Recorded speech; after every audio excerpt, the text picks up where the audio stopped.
bahagia. Perkenalkan, saya Joni Iskandar, calon guru penggerak Angkatan 7 Kota Bandar Lampung dari SMP Negeri 1 Bandar Lampung. Pada kesempatan kali ini, saya akan memaparkan hasil aksi nyata modul 1.4 budaya positif yang sudah saya lakukan di sekolah saya. Dalam melaksanakan aksi nyata tersebut, ada 4 tahapan yang saya lakukan. Yang pertama adalah tahapan perencanaan. Dalam tahapan perencanaan, di samping menyusun jadwal kegiatan, saya juga meminta izin kepada kepala sekolah untuk melaksanakan aksi nyata tersebut. Tahapan yang kedua adalah melakukan seminar pengimbasan kepada rekan sejawat.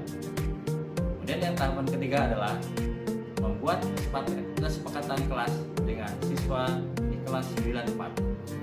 Dan yang keempat adalah kegiatan refleksi dan evaluasi terkait hasil aksi nyata yang sudah saya laksanakan. Berikut adalah video kegiatan ketika saya meminta izin kepada kepala sekolah. Jadi mohon izin Pak. Jadi maksud saya menghadap Bapak ini, saya ingin meminta izin berkaitan dengan tugas saya sebagai calon guru penggerak untuk melaksanakan aksi nyata di modul 1.4. Jadi mohon izinnya bahwa saya akan melaksanakan aksi nyata tersebut, Pak. Baik, terima kasih. Assalamualaikum warahmatullahi wabarakatuh, Pak Joni. Jadi pada dasarnya saya selaku kepala sekolah ini sangat mendukung sekali guru SMP Negeri 1 Bandar Lampung mengikuti program pemerintah yaitu sebagai guru penggerak. Nah, oleh karenanya dalam banyak hal saya pasti mendukung seluruh kegiatan-kegiatan yang dilaksanakan oleh calon-calon guru penggerak, apakah itu dalam perencanaan, kemudian persiapan, dan sampai dengan pelaksanaan. Seperti tadi yang disampaikan Pak Joni, bahwa Pak Joni minta izin untuk kemudian melaksanakan salah satu bagian dari kegiatan itu, akan melakukan aksi nyata. Silakan saja dilaksanakan, dan SMP 1 Bandar Lampung, saya selaku kepala sekolahnya akan membantu secara maksimal. Saya kira begitu. Terima kasih Pak atas izin yang diberikan. Mudah-mudahan dapat saya laksanakan dengan baik. Ya. Assalamualaikum warahmatullahi wabarakatuh. Waalaikumsalam warahmatullahi wabarakatuh. Alhamdulillahirrahmanirrahim. Marilah kita panjatkan puji syukur kita kepada Allah SWT atas rahmat dan hidayah kita dapat berkumpul di kelas 94 di SMP Negeri 1 Bandar Lampung dalam rangka mengikuti seminar pengimbasan dengan tema budaya positif. Tak lupa juga salawat serta salam marilah kita panjatkan pada junjungan kita, Nabi kita, Nabi Muhammad Sallallahu Alaihi Wasallam. Yang terhormat Kepala SMP Negeri 1 Bandar Lampung, Bapak Tribun SPD, yang terhormat Bapak Joni Iskandar SPD selaku dari untuk seminar hari ini. Yang saya hormati Bapak Ibu Dewan Guru SMP Negeri 1 Bandar Lampung. Untuk susunan acara pada pagi hari ini, yang pertama yaitu ada pembukaan, yang kedua menyanyikan lagu wajib nasional Indonesia Raya, yang ketiga doa untuk membuka acara pada pagi hari ini, yang keempat sambutan oleh Bapak Kepala Sekolah, yang kelima foto bersama, yang keenam acara seminar pengimbasan dengan tema budaya positif, yang ketujuh tanya jawab, dan yang kedelapan penutup. Untuk mengekspresikan waktu, marilah kita buka acara pada pagi hari ini dengan bacaan basmalah. Bismillahirrahmanirrahim. Acara yang kedua menyanyikan lagu wajib nasional Indonesia.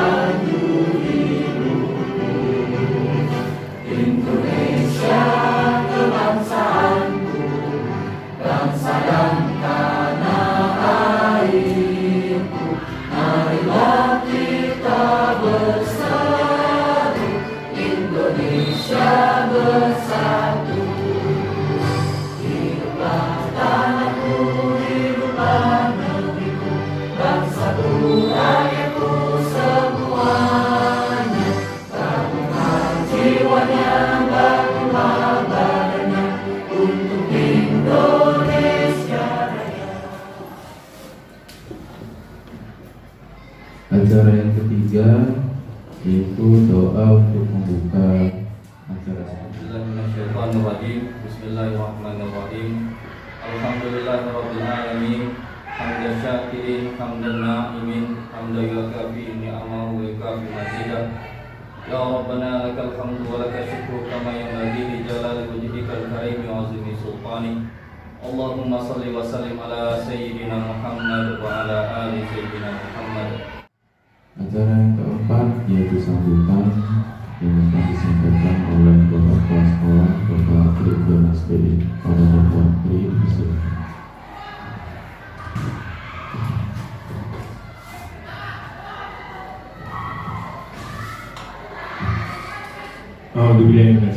Bismillahirrahmanirrahim. Assalamualaikum warahmatullahi wabarakatuh. Selamat pagi, salam sejahtera untuk kita semua. Sabipun. Pak Joni Iskandar selaku calon guru penggerak SMP Negeri 1 Bandar Lampung yang saya banggakan, Bapak-bapak dan Ibu-ibu sekalian peserta seminar yang dilaksanakan pada hari ini tanggal 31 Januari 2023 yang saya banggakan. Pertama sekali mari kita bersyukur pada Allah Subhanahu wa taala, alhamdulillah bahwasanya kita masih diberi waktu, masih diberi kesempatan untuk kita bisa bersama-sama berkumpul di salah satu ruangan di SMP Negeri 1 ini dalam rangka kita mengikuti kegiatan seminar yang dilaksanakan oleh Bapak Joni Iskandar dalam rangka melaksanakan tugas-tugas sebagai calon guru penggerak. Tentunya harapan kita semua supaya bagaimana kegiatan ini bisa berjalan dengan baik, supaya bagaimana nanti bisa menghasilkan pemikiran-pemikiran yang baik. Oleh karena itu saya selaku kepala SMP Negeri 1 Bandar Lampung mengharapkan kepada Bapak Ibu peserta seminar nanti untuk dapat kiranya memberikan masukan-masukan yang positif, masukan-masukan yang baik, supaya nanti apa yang dihasilkan oleh Bapak Joni Iskandar selaku calon guru penggerak ini nanti bisa maksimal. Pada kesempatan yang baik ini saya diminta untuk membuka. Mari dengan bersama-sama kita melafazkan basmalah seminar pengembangan budaya positif di SMP Negeri 1 Bandar Lampung yang dilaksanakan oleh calon guru penggerak Bapak Joni Iskandar secara resmi saya menyatakan dibuka.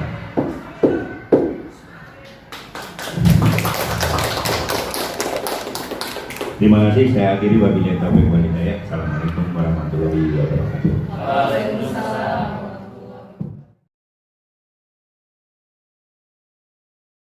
Seminar pembahasan dengan tema budaya positif yang akan disampaikan oleh Bapak Joni Iskandar SPD. Bapak Joni Iskandar, persilakan. Baik, terima kasih. Assalamualaikum warahmatullahi wabarakatuh. Waalaikumsalam warahmatullahi wabarakatuh. Selamat pagi dan salam sejahtera untuk kita semua. Tabiun. Ya pun. Saya izin berdiri ya, Pak ya.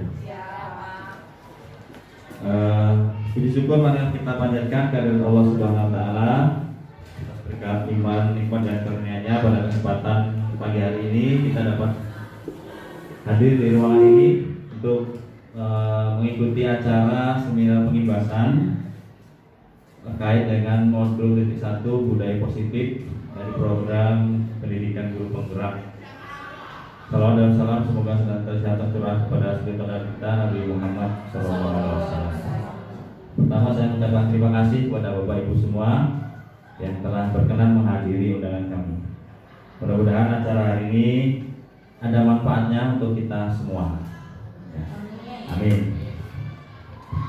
Baik Bapak Ibu, seperti yang tertera di banner maupun di slide yang sudah saya tampilkan, tema kita hari ini adalah tentang budaya positif. Ya. Saya kira kita sebagai guru sama-sama maklum lah atau paham bahwa ada istilah budaya, ya, apalagi yang guru seni budaya pasti sangat paham apa itu budaya. Positif jelas ya, kalau guru fisika jelas positif negatif, apalagi guru matematika juga ada negatifnya. Jadi ini adalah tema besar yang akan coba saya bawakan atau kita sampaikan pada kesempatan kali ini. Seperti yang sudah disampaikan oleh Bapak Kepala Sekolah tadi, bahwa ini adalah salah satu program dari pendidikan guru penggerak, di mana salah satu tugas di modul 1.4 yaitu aksi nyata itu adalah melakukan seminar pengimbasan. Jadi hari ini adalah kegiatan yang saya lakukan, pengimbasan tentang budaya positif. Ini adalah fasilitator saya, Ibu Erdiana MPD. Kemudian yang sebelah kanan itu adalah pengajar praktik, Ibu Rafika. Dan saya sendiri adalah CGP Angkatan 6. Apa tujuan seminar setelah kegiatan ini? Mudah-mudahan peserta bisa memahami terkait dengan budaya positif dihubungkan dengan filosofi KHD yang diajar Dewantara sebagai pendidikan. Kemudian terkait dengan teori motivasi, dukungan dan penghargaan. Kemudian ada istilah keyakinan kelas. Kemudian teori kebutuhan dasar manusia. Kemudian ada teori 5 posisi kontrol, dan terkait dengan yang terakhir adalah segitiga restitusi. Ini beberapa hal yang akan kita bahas pada kesempatan pagi hari ini. Kita mulai saja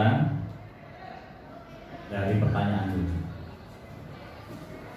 Ya, tolong jawab ini dengan jujur. Nah, kira-kira apa pentingnya menciptakan suasana positif di lingkungan kita? Saya pentingnya menciptakan suasana positif itu agar tercapainya kondisi yang nyaman, sehingga kegiatan pembelajaran kalau dalam sekolah itu akan terlaksana. Terima kasih Bu. Ya. Tentu saja kita semua punya impian kan? Nah, kira-kira apa impian Bapak Ibu terkait dengan sekolah kita? Gak usah lah memecahkan mata segala. Nah ini kira-kira impiannya yang Bapak Ibu impikan dulu ketika awal jadi guru atau awal lulus itu kayak mana sih sekolah impian? Tapi saya kira kita semua sebagai guru itu punya impian ya.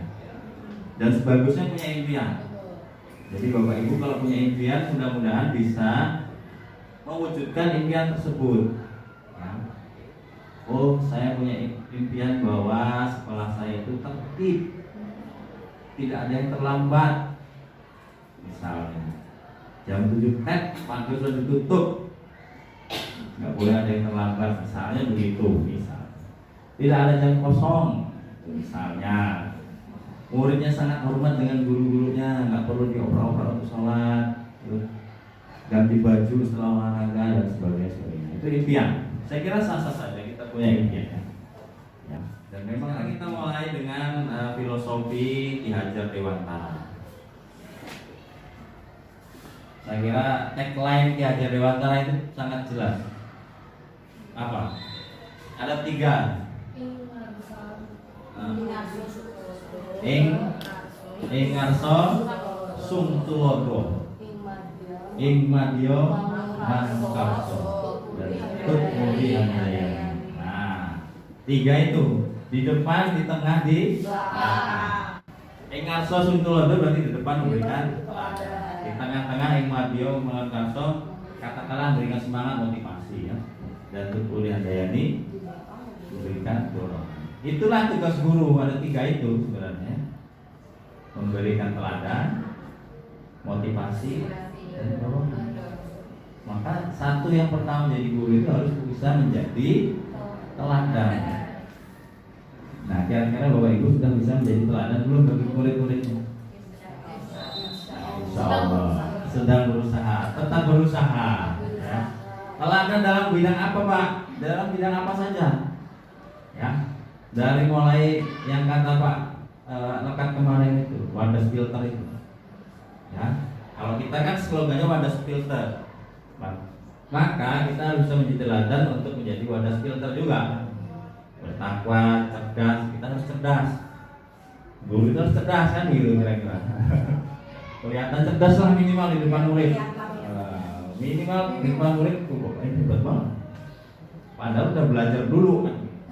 Ya nggak apa-apa, yang penting penampilan kita di depan anak-anak kita punya trust, punya kepercayaan. Oh Bapak ini punya kemampuan. Gitu. Kemudian apa sebenarnya yang ingin kita sampaikan di sini? Jika kita ambil contoh perbandingannya dengan hidup tumbuh-tumbuhan seorang petani, hakikatnya adalah sama kewajibannya dengan seorang pendidik yang menanam padi misalnya. Hanya dapat menuntun tumbuhnya padi. Ia dapat memperbaiki kondisi tanah, memelihara tanaman, memberi pupuk, air, membasmi hama, dan seterusnya. Tetapi tidak bisa mengharuskan padi itu berbuat atau berbuah dengan baik atau lebat atau dan sebagainya. Sama juga dengan guru. Jadi tugas kita ini hanya bisa menciptakan situasi lingkungan yang baik bagi anak-anak kita. Adapun hasilnya bagaimana, yaitu bukan kewajiban kita lagi ya. Yang penting kita sudah berusaha menciptakan suasana yang baik dan yang positif. Kalau anak sudah dibuatkan suasana yang kondusif, positif, nyaman, tenang, aman, hasilnya bagus, yaitu yang kita harapkan. Tetapi ketika hasilnya di luar ekspektasi kita, masih aja hasilnya jelek, ya mau gimana? Yang penting kita sudah berusaha. Sama dengan petani, sudah dicanggul, dipupuk, dibasmi hamanya, masih aja hasilnya tidak sesuai target. Ya itulah namanya kita kembalikan kepada seperti tadi. Ternyata Ki Hajar Dewantara juga sudah mengatakan ini ya, kait dengan pendidikan. Nah, sekolah itu diibaratkan sebagai tanah tempat bercocok tanam, sehingga seorang guru perlu mengusahakan agar sekolah menjadi sebuah lingkungan yang menyenangkan, aman, nyaman, bertumbuh, serta dapat menjaga, melindungi setiap murid dari hal-hal yang kurang bermanfaat atau bahkan mengganggu. Dan apa tanggung jawab guru? Ya, itu tadi ya, menciptakan satu lingkungan yang positif. Tanggung jawab guru bagi warga sekolah untuk yang mendukung saling belajar, saling bekerja sama. Kemudian supaya tercipta kebiasaan-kebiasaan yang baik. Ya. Alhamdulillah sekolah kita coba terus kawal supaya ada kebiasaan-kebiasaan yang baik bagi siswa-siswi kita, sehingga kebiasaan itu akan menjadi karakter baik bagi warga sekolah. Akhirnya karakter itu akan menjadi sebuah kebiasaan dan menjadi sebuah budaya positif. Jadi mudah-mudahan penanaman karakter yang dilakukan di sekolah kita ini akan menjadi sesuatu yang bisa menjadikan sebagai budaya. Budaya yang itu ya, karakter-karakter baik itu menjadi budaya. Misalnya kita tanamkan supaya itu tiap pagi tadarus. Mudah-mudahan itu akan menjadi karakter anak yang nanti bisa tertanam di hatinya. mereka akan senang mengaji. Kita tanamkan karakter untuk sholat berjamaah, mereka akan menjadi siswa yang rajin sholat dan sebagainya. Karakter apa? Ketika menemukan barang mereka melaporkan. Itu juga salah satu kebiasaan-kebiasaan yang coba kita bangun di sekolah kita. Mudah-mudahan itu akan menjadi tertanam di masing-masing ubun-ubun siswa kita, di hati siswa kita, sehingga di rumahnya juga nanti akan mereka laksanakan. Ya, itulah tugas kita. Kemudian, nah, apa tempat yang nyaman itu? Kira-kira ya, suatu lingkungan yang aman, nyaman dari memberikan kesempatan dan kebebasan untuk berproses, belajar, membuat kesalahan, belajar lagi sehingga mampu menerima dan menyerap satu pembelajaran. Ini kira sudah kita bahas tadi ya. Jadi tugas kita adalah menciptakan suasana itu. Jadi anak itu memang harus belajar, bahkan kadang-kadang melakukan kesalahan. Jadi jangan kita judge kalau anak salah itu langsung di strip merah. Karena memang itulah tugas kita sebagai guru. Anak berbuat salah, ya itulah kita nasihati, kita bimbing lagi. Kalau masih lagi, ya kita ulang lagi terus sampai bisa dibina. Nah, bekerja sama dengan guru konseling ya, guru BK.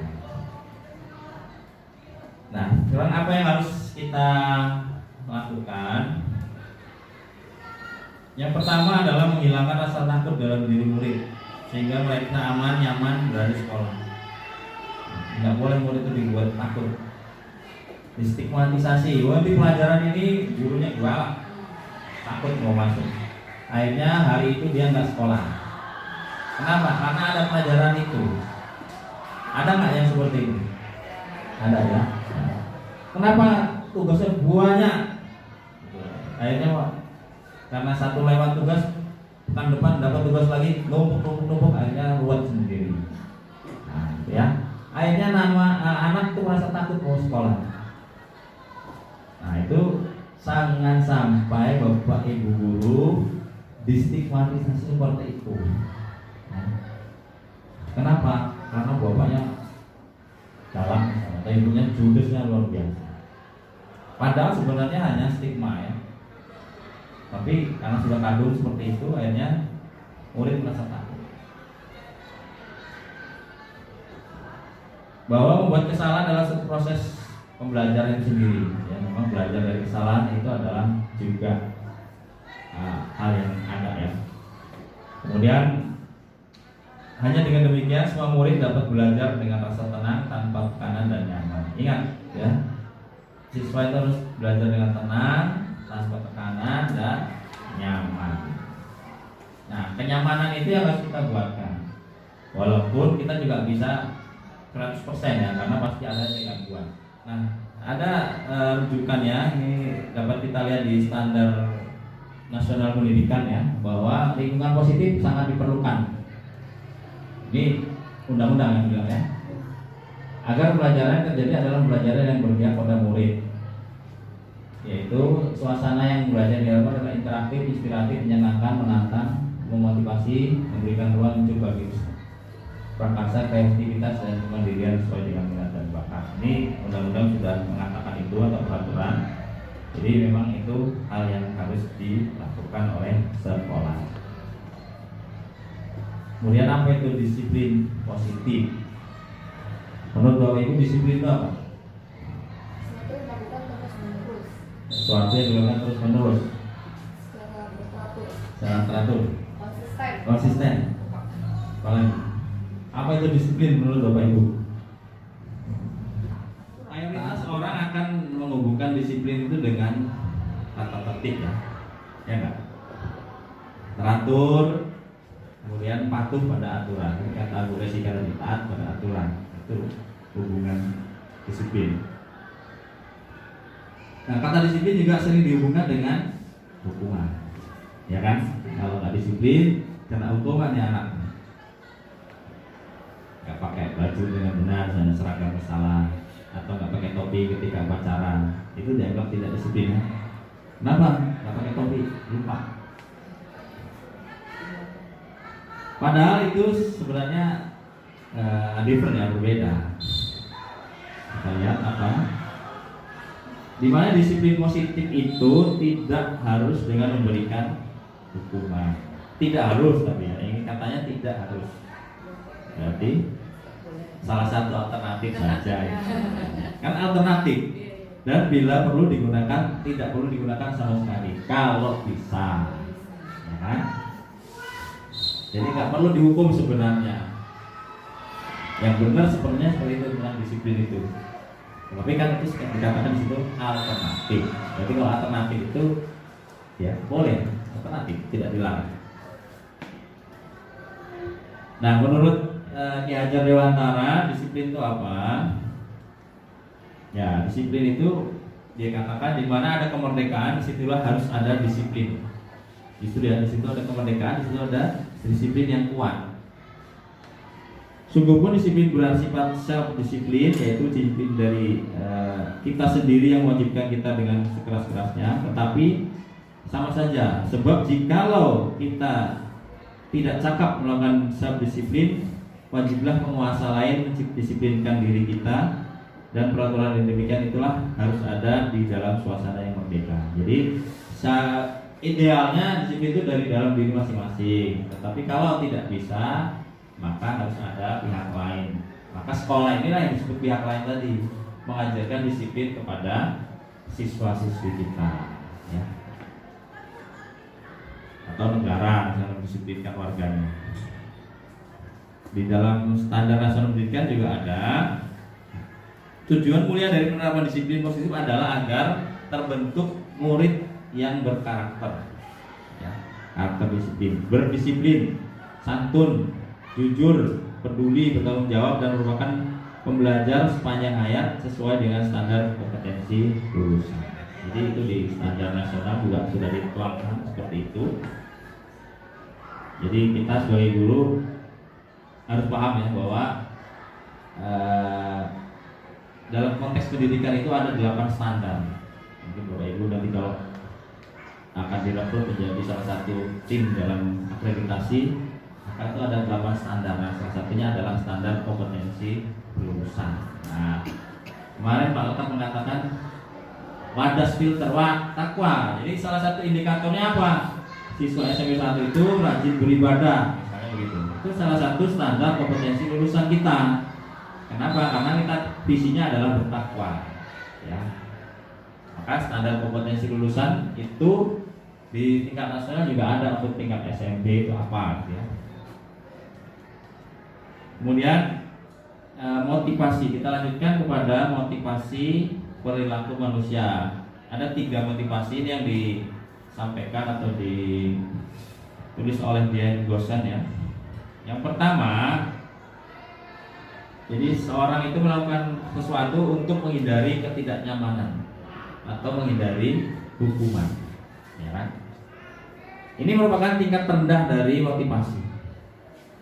Kemudian akan menghindari permasalahan yang mungkin muncul. Sifat motivasinya itu berasal dari luar, dari eksternal. Dan jenis pertanyaan yang muncul adalah apa yang akan terjadi kalau saya tidak melakukan itu. Nah, contohnya apa? Saya kalau nggak masuk kelas kira-kira apa yang akan terjadi? Nah, kalau saya nggak kerja 2 hari misalnya tanpa keterangan, apa yang akan terjadi kira-kira? Atau kalau siswa misalnya, kalau saya datang jam 8 pagi, apa yang akan terjadi? Kenapa saya harus datang pagi-pagi? Supaya nggak dicegat oleh guru piket, ya kan?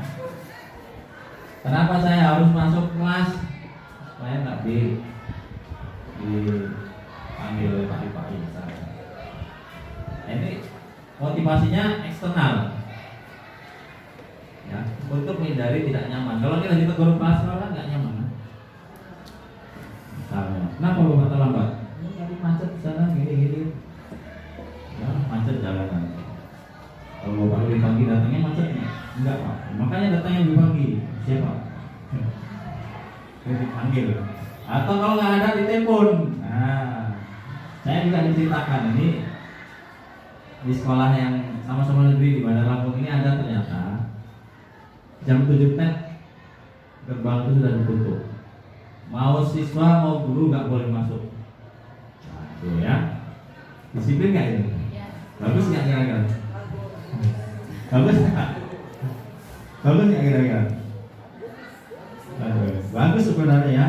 Iya. Tapi kalau kita memang sudah sepakat semua, ya insya Allah bisa. Nah sekolah kita dulu kan katanya pernah, jadi seiring berjalan waktu mungkin ya manusiawinya lebih tinggi daripada itu ya. Karena ada yang berprinsip, kalau sekolah ditutup ya sudah pulang aja, nggak boleh, berarti saya nggak boleh kerja kan? Kan korbannya siapa jadinya? Muridnya kan, kasihan. 1 jam pertama telat 5 menit gara-gara itu. Misalnya di hari itu ngajar 6 jam, akhirnya 6 jam yang jadi korban. Itulah orang Indonesia, terlalu banyak tolerir. Ya, nggak main kalau kayak gitu mau nyusul Jepang nggak bisa. Kalau Jepang nggak bisa bener udah. Nah, awalnya mungkin sakit ya, nggak enak. Tapi kedepannya ya 20-30 tahun lagi akan terbentuk budaya yang positif. Kemudian motivasi yang kedua apa? Yang untuk mendapatkan imbalan atau penghargaan. Kenapa kita kerjanya rajin misalnya?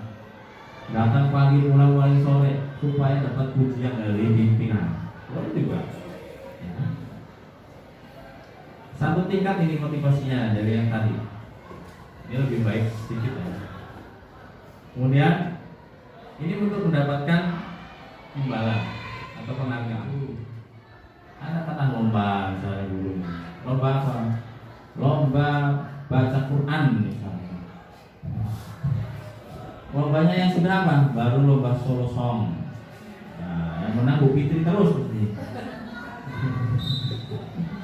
Lomba solo song hari dulu lomba solo song. Pasti lombanya itu yang sementara ini masih bisa dilakukan karena itu yang mudah, menyenangkan gitu ya. Kalau lomba guru suruh buat karya tulis pasti gak ada pesertanya. Karena susah. Lomba masak ya mungkin ada. Jadi itu ya motivasi penghargaan atau hadiah. Dan yang ketiga adalah motivasi itu berupa untuk menjadi orang yang mereka inginkan dan menghargai diri sendiri. Nah ini cirinya adalah melakukan sesuatu karena nilai-nilai yang mereka yakini dan hargai. Kemudian membuat seorang memiliki disiplin positif. Motivasinya bersifat internal dari dalam diri. Mau ada apa aja pokoknya saya jam 7 sudah ada di sekolah. Mau banyak yang kosong pokoknya saya masuk kelas. Mau kepala sekolah negur apa enggak negur pokoknya saya ngajar. Nah, kira-kira begitu. Ini yang diceritakan oleh kawan saya tadi di sekolahnya yang dulu. Ada beberapa guru yang punya idealisme seperti itu. Terserah mau mereka kosong, nggak pernah apa, pokoknya saya waktu yang ngajar ya ngajar. Nah, ya. Karena motivasinya bukan karena dari luar. Ini kalau kita kan kalau sekolah lagi dinas luar seminggu, nah, alhamdulillah santai kita.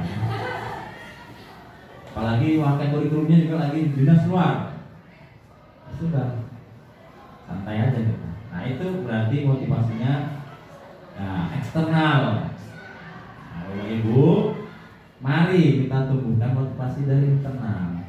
Ya, kenapa Bapak Ibu jadi guru? Kan pengen jadi guru dulu. Hah? SPD semua kan? Nah, pengen jadi guru berarti Bapak Ibu kan? Kecuali Eskom.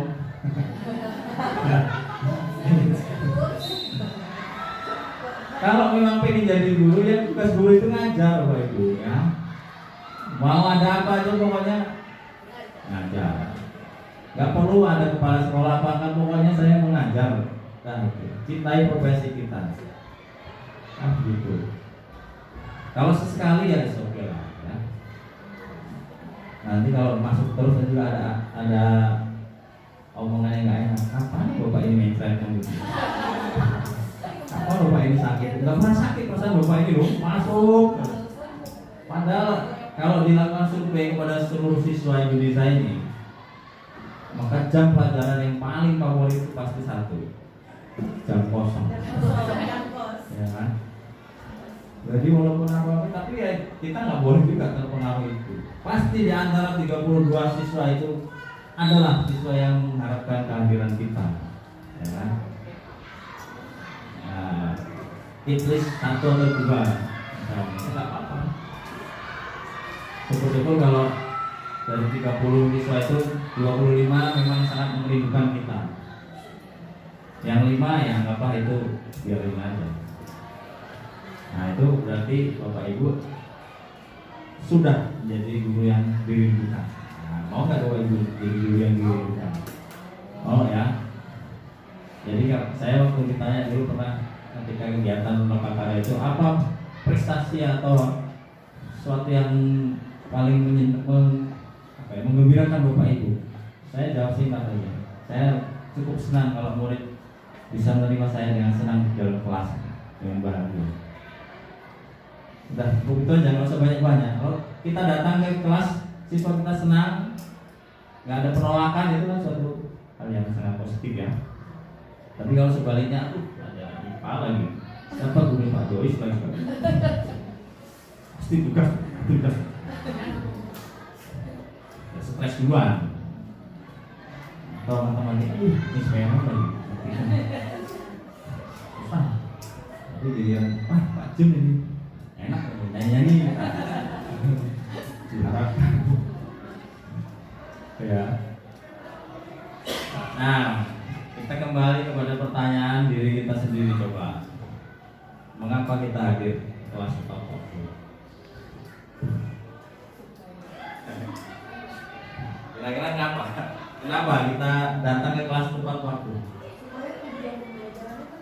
Supaya tujuan pembelajaran tercapai. Karena kalau kita nggak tepat waktu, nggak tercapai TP-nya, gitu ya. Indikatornya nggak tercapai. Karena titik-titik lah, masing-masing punya jawaban, ya. Kamu harus di prototip Pak AB itu. Karena Bapak depan. Oh, karena Pak Kepala Sekolah udah begini. Maka cepet-cepet kita. Ya. Ini kita jawab masing-masing aja, masing-masing punya jawaban sendiri-sendiri. Setidaknya tadi jawabannya Bu Anissa tadi, supaya TP-nya tercapai, dan itu aja. Kalau kita sering nggak masuk kan berarti nggak tercapai nanti. Nah, ya. Nah, apa tujuannya dari diskusi positif ini? Yang pertama adalah menanamkan motivasi yang ketiga. Jadi sebagusnya itu motivasi dari murid itu yang motivasi intrinsik dan internal ya, dari dalam diri sendiri.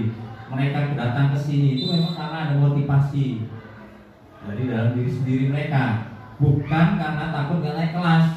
Nah itu kira-kira ya. Kalau sudah muncul motivasi itu dalam diri siswa kita, itu berarti sudah berhasil. Ada nggak? Pasti ada. Berapa persentase? Ya kita nggak tahu. Perlu diteliti, perlu disurvei. Dari 1000 siswa kita ini berapa yang punya motivasi betul-betul ingin belajar datang ke sekolah? Ada sih, pasti ada. Walaupun mungkin tidak banyak. Mereka telah memiliki motivasi intrinsik yang berdampak jangka panjang. Itu tadi sama dengan kalau kita beribadah ya. Mau ada malaikat mau enggak, pokoknya kita ibadah, kira-kira gitu. Sementara kalau yang termotivasi itu saya melakukan ini supaya dapat pahala sekian ribu, itu motivasinya masih eksternal. Tapi kalau sudah tadi itu tadi intrinsik tadi ya, motivasinya tidak akan terpengaruh pada adanya hukuman atau hadiah tadi sudah. Pertanyaannya adalah bagaimana cara kita sebagai guru untuk menanamkan disiplin positif pada murid kita. Nah, ini adalah salah satu menurut saya hal yang cukup sulit, ya, tidak mudah. Bagaimana kita bisa memotivasi anak punya disiplin positif, punya motivasi internal. Sementara ya kita sudah seperti itu aja masih belum, kira-kira gitu. Sudah sepertinya masih aja. teriak-teriak tiap hari Senin dan hari apel masih aja lompat ke garasi. Nah konon kalau kata Mr. Anton dulu pelajar di Thailand itu kalau baris itu cepat. Itu perit langsung baris. Cuma Mr. Anton pernah cerita sama saya di Thailand. Kemudian ada 3 hal: hukuman, konsekuensi, dan restitusi. Ini saya ambil sebuah cerita ya. Coba nanti Bapak Ibu cermati. Seorang siswa bernama IPA kurang menguasai pelajaran IPA, sehingga pada saat pelajaran dia lebih banyak berdiam diri atau menggambar di buku, sama dengan si Balo itu 96 tukang gambar. Ya kan? Pada saat guru IPA-nya Pak Jo, kebetulan saya menanyakan pertanyaan, IPA menjadi gugup dan tiba-tiba gagap saat berupaya menjawab. Seluruh kelas tertawa melihat perilaku IPA yang berbicara tergagap dan terkejut. Pak Jo saat itu membiarkan teman-teman IPA menertawakan IPA yang tergagap dan malu luar biasa, dan berdiri di depan kelas sambil menunjuk hidungnya karena tidak bisa menjawab pertanyaan Pak Jo. Kelas makin gaduh dan anak pun tertawa melihat IPA di depan kelas memegang ujung hidungnya. Nah, kira-kira ada anak yang bisa jawab malah disuruh maju dihukum lah kira-kira gitu ya. Nah, sekarang saya ingin konfirmasi kepada Bapak Ibu. Apakah Bapak Ibu setuju dengan tindakan dari Pak Jo tadi? Ada anak yang bisa jawab malah disuruh maju. Seperti inilah tangan sekarang. Setuju nggak Bapak Ibu? Kenapa? Kenapa nggak setuju? Atau Bapak Ibu dulu waktu SD atau SMP pernah nggak disuruh maju dihukum? Pernah? Disuruh berdiri di depan kelas? Pernah ya? Ada yang pernah, ada yang enggak. Nah kira-kira benar nggak tindakan guru kita waktu itu? Betul nggak? Misalnya Bu Pera dikasih soal persamaan kuadrat, nggak bisa jawab ya, udah ayo mau di situ sampai jam habis. Nah, atau Bu Anissa, pasal 26 apa? Dulu nggak bisa maju. Nah, apalkan di depan berdiri. Dulu kan kalau zaman saya SMP itu nggak boleh butir Pancasila. 40 butir dulu, waduh, nggak apa-apa. Nah menurut Bapak Ibu itu hukuman atau apa? Nah kenapa harus dihukum? Nah ya. Nah kalau misalnya Bapak Ibu punya riwayat waktu SD SMP dihukum seperti itu dan menurut Bapak Ibu itu tidak betul, jangan dicontoh. Ya, jangan anak itu dihukum karena tidak bisa menjawab pertanyaan. Ya. Karena apa? Karena anak belum tentu semuanya itu suka pelajaran IPA. Ya, nggak semua anak itu suka matematika. Nggak semua anak juga suka baca puisi. Gitu ya. Jadi macam-macam lah. Mungkin caranya yang lain saja, yang tidak perlu itu. Nah, jadi itu terkait dengan hukuman. Jadi hukuman itu sifatnya tidak terencana. Tiba-tiba anak tidak tahu apa yang akan terjadi. Tiba-tiba, udah pusat aja, pusat. Kira-kira gitu ya. Itu kan tidak terencana. Karena datang terlambat, suruh lari keliling lapangan. Itu tidak ada sosialisasi sebelumnya. Karena kebetulan guru piketnya guru olahraga, udah kamu lari aja. Kalau gurunya yang piket matematika, udah kamu kerjakan ini. Kemudian sifatnya hanya satu arah dari guru, bisa berupa fisik maupun non fisik. Nah, kalau fisik tadi misalnya suruh lari, suruh push up, suruh apalah gitu ya. Dan bisa menyakiti, sakit perut jadi nggak bisa, sakit kaki, atau psikisnya kalau bentak-bentak akhirnya jadi termemori. Itu hukuman. Kemudian apa itu konsekuensi? Kita sering bilang kita ini harus konsekuen. Nah, kira-kira gitu ya. Menahan terhadap apa? Nah, dilakukan itu berarti apa? Sudah terencana atau sudah disepakati, sudah dibahas, sudah disetujui. Jika besok tugasnya tidak dikumpul, maka konsekuensinya adalah ini. Paham anak-anak? Paham. Nah, besok ketika anak tidak mengumpul tugas, anak itu dapatlah konsekuensinya. Jika besok kumpul yang paling pertama, akan mendapatkan reward. Nah, misalnya begitu. Ya. Sama dengan kita. Apa kalau konsekuensi kita? Anda nggak perlu dipegawai di sekolah kita ya. Belum ada ya konsekuensinya. Mau rajin mau nggak rajin ya gajian tanggal 1. Tidak konsekuensi. Kalau yang rajin misalnya tanggal 29 udah gajian, mungkin rajin semua orang. Nah, gitu ya. Tapi karena nggak ada konsekuensi bagi PNS itu tetap aja. Tapi kalau yang sudah lulus di klub TTG misalnya, konsekuensinya nanti mendapatkan tunjangan tambahan. Itu konsekuensi. Murid tetap dibuat tidak nyaman untuk jangka waktu yang pendek. Dan konsekuensinya apa? Misalnya berdiri selama 5 menit, kita 5 menit aja. Biasanya diberikan berdasarkan satu data yang umumnya dapat diukur. Misalnya setelah 3 kali tugasnya kumpul baru dapat konsekuensi, dipanggil orang tuanya misalnya, atau suruh apa. Itu konsekuensi. Nah, ini ada beberapa pertanyaan, coba Bapak Ibu cermati. Yang poin pertama itu, menurut Bapak Ibu itu konsekuensi atau hukuman? Catat 100 kali kalau selamat, saya tidak akan terlambat lagi. Apa itu? Hukuman ya? Mengiringi lapangan basket. Ya, membersihkan coretan. Apa? Konsekuensi. Karena dia nyoret harus membersihkan sendiri. Dan seterusnya ya. Jadi itu beberapa hal terkait dengan konsekuensi ataupun hukuman. Maka kalau mau ada konsekuensi berarti harus ada kesepakatan dulu. Itu ya. Yang nggak pakai topi barisnya dipisahkan ketika upacara. Nah, ketika anak sudah tahu berarti itu adalah konsekuensi. Ya. Yang nggak pakai topi suruh pulang.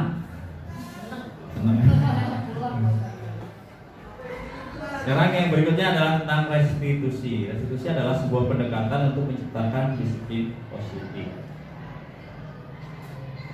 Adalah proses menciptakan kondisi bagi murid untuk memperbaiki kesalahan mereka. Ya. Kemudian proses kolaborasi mengajarkan murid untuk mencari solusi. Jadi ketika mereka melakukan kesalahan, diupayakan supaya mereka punya solusi sendiri. Ya. Misalnya siapa yang sering datang terlambat, Kristo ya, sering terlambat tuh, tiap hari terlambat, soleh. Itu diajak ngobrol tuh biar mereka menemukan solusi atau Habib gitu. Seharusnya seperti itu guru BK atau guru BK itu. Kenapa kamu terlambat? Ya karena saya bangunnya kesiangan. Kenapa kesiangan? Karena tidurnya kemalaman. Kenapa kemalaman? Karena nggak cepat saya tidurnya loh. Dan seterusnya ya. Nah, melalui pendekatan restitusi, ketika murid berbuat salah, guru akan menanggapi dengan mengajak murid berefleksi tentang apa yang dapat dilakukan untuk memperbaiki kesalahan. Memang selama ini mungkin yang melakukan ini adalah guru BK atau konseling. Ketika anak melakukan kesalahan, pelanggaran, biasanya akan diajak diskusi dulu. Muaranya apa? Karena tidak mendapatkan perhatian di rumah misalnya. Kemudian berikutnya adalah tentang keyakinan kelas. Ini adalah sebuah hal di mana keyakinan seorang akan lebih memotivasi seorang dalam dirinya. Jika sudah yakin maka lebih akan termotivasi. Ya. Seorang akan lebih tergerak dan bersemangat untuk menjalankan keyakinannya. Kalau kita yakin bahwa agama Islam itu benar, kita harus mengamalkannya kan gitu ya. Nah, orang kenapa rajin ibadah karena dia yakin akan konsekuensinya. Nilai-nilai kebajikan yang ini akan disepakati anggota kelas. Jadi ini adalah nilai-nilai kebajikan yang disepakati di dalam kelas. Itulah sehingga disebut keyakinan kelas. Nah, karakternya apa atau cirinya? Bersifat lebih abstrak daripada peraturan yang lebih rinci dan konkret. Nah, misalnya sekolah punya peraturan. Tetapi kalau yang ini adalah kesepakatan antara siswa dengan guru di dalam kelas. Nah, kalau yang selama ini kan peraturan sekolah. Hari Senin menggunakan baju merah, biru putih. Kan kita nggak pernah diskusi sama anak kan. Kita maunya kalau hari Senin misalnya, anak pakai baju kaos aja pak semuanya. Kira-kira begitu. Kalau sudah disepakati dan itu yakin ya stop aja. Berisi pernyataan. Keyakinan kelas sebenarnya dibuat dalam bentuk positif. Nah, keyakinan kelas hendaknya tidak terlalu banyak sehingga mudah diingat. Sebaiknya sesuatu yang dapat diterapkan di lingkungan tersebut. Semua warga kelas hendaknya ikut berkontribusi. Misalnya apa? Datang tepat waktu. Misalnya itu. Datang atau masuk kelas tepat waktu. Membersihkan sampah di laci meja masing-masing. Atau begitu pulang sekolah merapikan meja kursi masing-masing. Itu keyakinan kelas.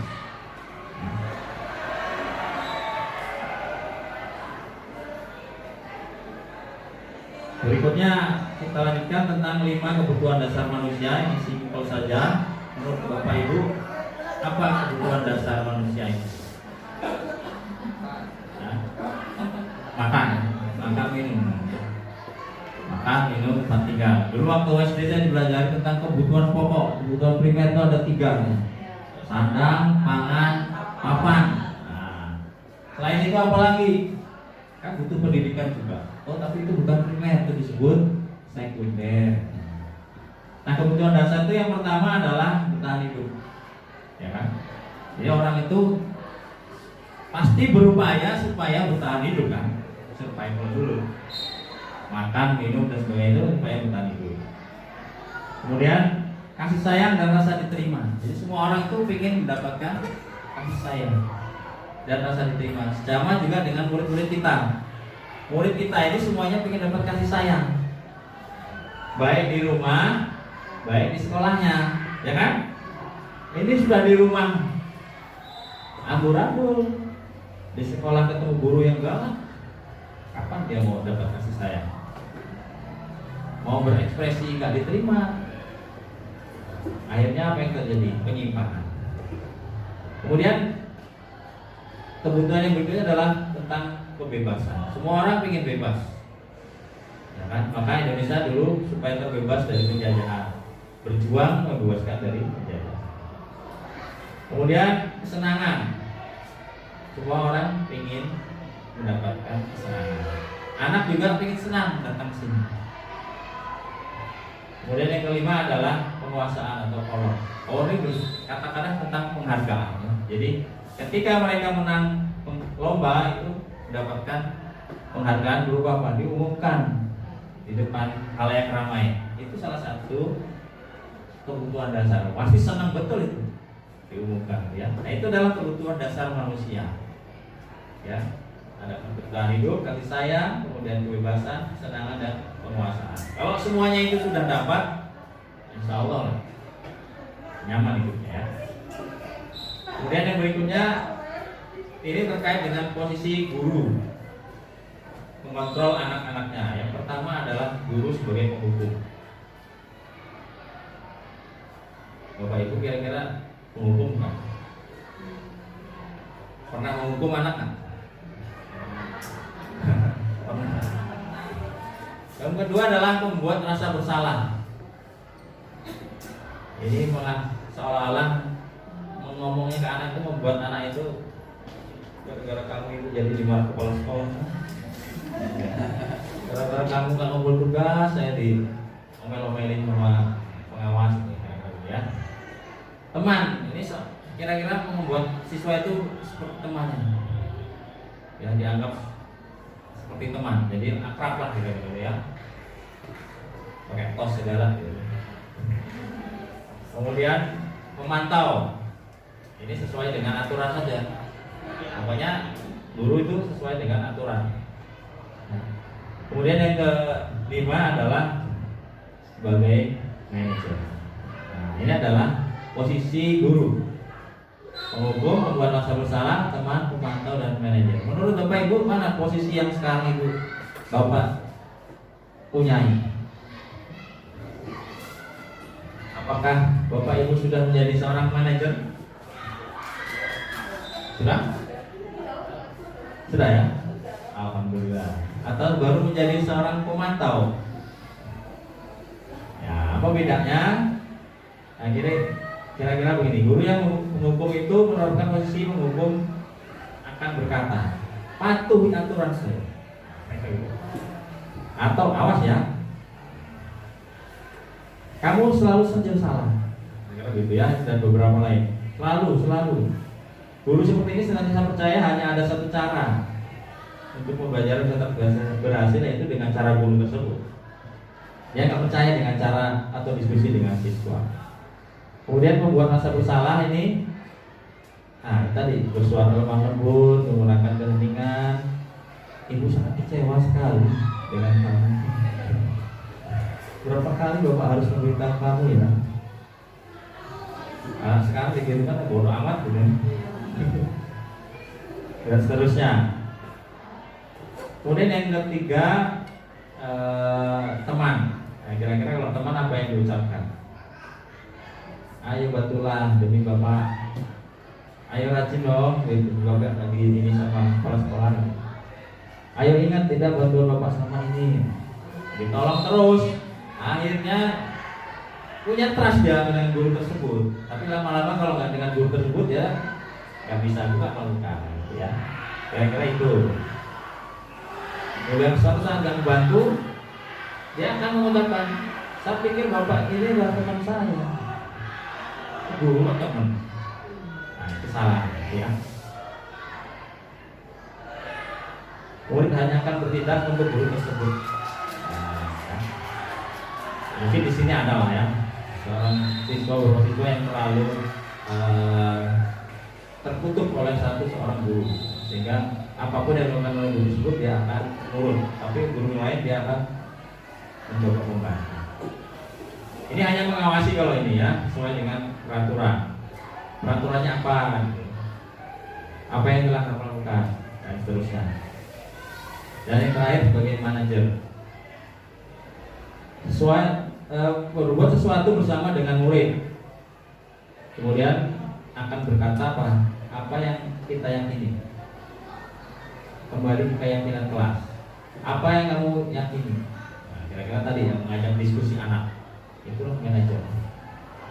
Nggak langsung memberikan punishment, menjudge, gitu, tidak. Ya.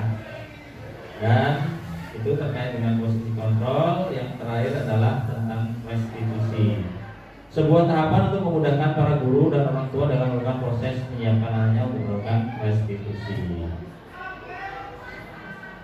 Ya, ada 3 tahapannya ini dia.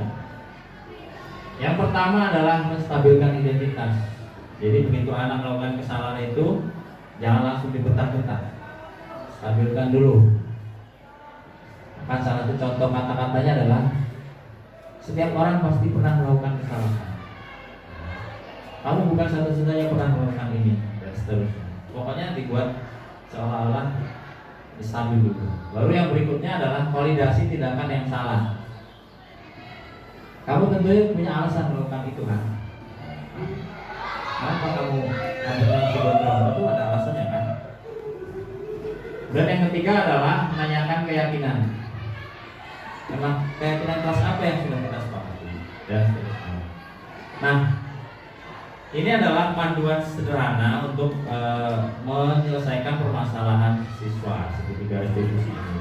Dan jika ini bisa dilakukan, mudah-mudahan bisa membuat siswa itu tersadar dari pelanggaran yang dilakukan. Dan yang terakhir, last but not least.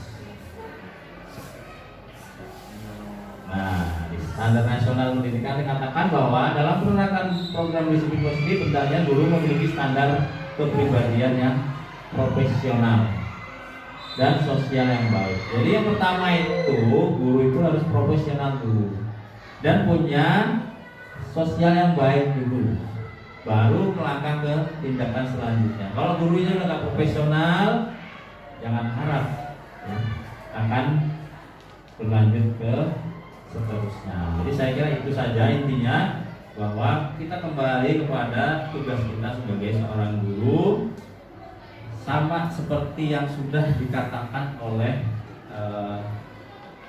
Ki Hajar Dewantara sebagai bapak pendidikan kita. Ingarso Sungtulodo Madyo Mahakarso dan Tukuri Andaya. Saya kira itu Bapak Ibu sekalian, terima kasih atas perhatiannya.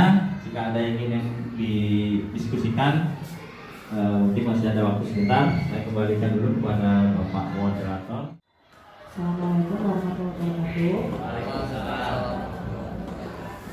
Di sini kan Pak Jois mengangkat tema budaya positif sebagai CGP Angkatan 7. Saya ingin bertanya Pak, untuk saran Bapak di sekolah kita tentang budaya positif dalam penggunaan IT itu sebagaimana ya Pak ya? Bagaimana Bapak mengimplementasikan budaya positif untuk penggunaan IT di SMP 1 Bandar Lampung? Baik, terima kasih Bu Marina atas pertanyaannya. Ini terkait dengan budaya positif dalam hal IT ya di sekolah kita. Tentu saja ini harus diawali oleh kita sebagai guru ya, dalam hal ini memberikan teladan yang baik dalam hal IT. Nah, IT di sini kan luas ya Bu, dalam hal konten atau dalam bentuk alatnya dulu. Saya ingin juga memberikan ketegasan dalam hal konten atau dalam hal peralatan. Peralatan, ya, artinya yang digunakan guru kan untuk proses mengajar. Ini larinya ke proyektor ya. Atau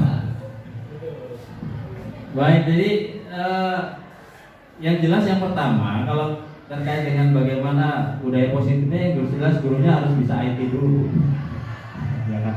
Katakanlah gurunya sudah bisa IT semua, ya bisa ya. Jadi bagaimana bagusnya? Bagusnya ya saling pengertian lah ya. Jadi misalnya memang kalau kita idealnya sih di setiap kelas kita sudah ada sarana IT-nya semua. Tapi kondisional sekarang ternyata banyak alat yang tidak berfungsi, sehingga yang terjadi adalah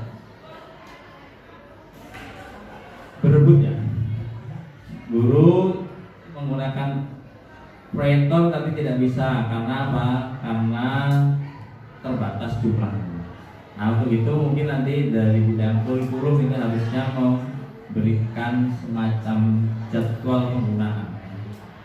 Karena bagaimanapun juga semua guru harus diberikan kesempatan yang sama ya untuk penggunaan sarana dan prasarana. Nah, ini saya kira nanti bidang bareng juga bisa membantu ini bekerjasama dengan wakil kepala sekolah bidang sarana prasarana.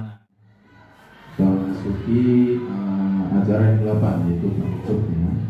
Untuk acara hari ini terima kasih kepada Bapak Dodi Iskandar yang telah menyampaikan materi, dan untuk Bapak Ibu dan guru yang sudah hadir untuk menghadiri acara ini. Saya Bapak Ibu, saya mengucapkan terima kasih sekali lagi atas kesediaan Bapak Ibu menghadiri seminar saya pada hari ini. Tolong diambil yang baik-baiknya, diambil yang baik demi kemajuan sekolah kita. Bagaimanapun juga Bapak Ibu inilah yang akan mengawal sekolah kita ya, terutama yang sudah PNS, P3K. Mudah-mudahan yang lain juga akan segera menyusul. Ya. Sekali lagi, siapa lagi yang mau menjaga istilahnya prestasi sekolah kita kalau bukan kita. Ya. Jadi karena kita sudah berada di sini, inilah tanggung jawab moral kita supaya sekolah kita ini yang sudah baik tetap berada dalam baik. Kalau sekarang katakanlah sedang menurun, ya tanggung jawab kita lah untuk kembali membangkitkan sekolah kita. Ya. Maka saya mengimbau kepada kita, mari kita berpikir positif, bekerja positif. Gak usah yang ikut-ikutan yang mungkin di Bapak Ibu sudah lihat juga, dibiarkan saja yang seperti itu biar. Kita bekerja pokoknya tujuannya adalah untuk kebaikan. Sekolah kita ya tanggung jawab kita. Bagaimanapun juga ketika ada sekolah kita diumumkan prestasi, kita cukup bangga. Ya kan? Prestasi dalam bidang apa saja. Tapi ketika ada hal yang mencoreng sekolah kita, pasti kita juga merasa tidak enak kan gitu ya. Jadi mari Bapak Ibu, saya mengimbau nanti ketika ada kesempatan dalam bidang apa saja, ikuti. Tidak hanya dalam CGP ini, tapi misalnya nanti ada diklat-diklat apa, silakan Bapak Ibu aktif. Melalui forum MGMP juga silakan Bapak Ibu mulai untuk aktif, biar dapat kenalan, dapat informasi, tukar informasi. Nah, karena apa? Katanya ada peribahasa itu katak dalam tempurung ya, seolah-olah sekolah ini sudah paling hebat. Ternyata ketika kita lomba di luar, kita baru tahu ternyata sekolah lain juga hebat. Nah, itu mari saya tidak bosan mengajak, mengimbau. Kebetulan mungkin kalau secara usia saya yang lebih senior, mengajak para adik-adik saya yang masih muda-muda ini, mari kita bekerja sesuai dengan profesi kita untuk menjaga prestasi sekolah kita agar tetap berada di jalan-jalan. Saya kira itu. Terima kasih. Assalamualaikum warahmatullahi wabarakatuh. Ya, mudah-mudahan apa yang telah kita pelajari pada hari ini menjadi amal kita dan bisa kita terapkan dalam proses belajar mengajar. Untuk mengakhiri acara pada pagi hari ini kita tutup dengan bacaan As-Salam. Dan untuk saya mohon maaf jika ada salah-salah kata, dan kepada Allah saya mohon ampun. Saya akhiri wabillahi taufiq wal hidayah. Wassalamualaikum warahmatullahi wabarakatuh.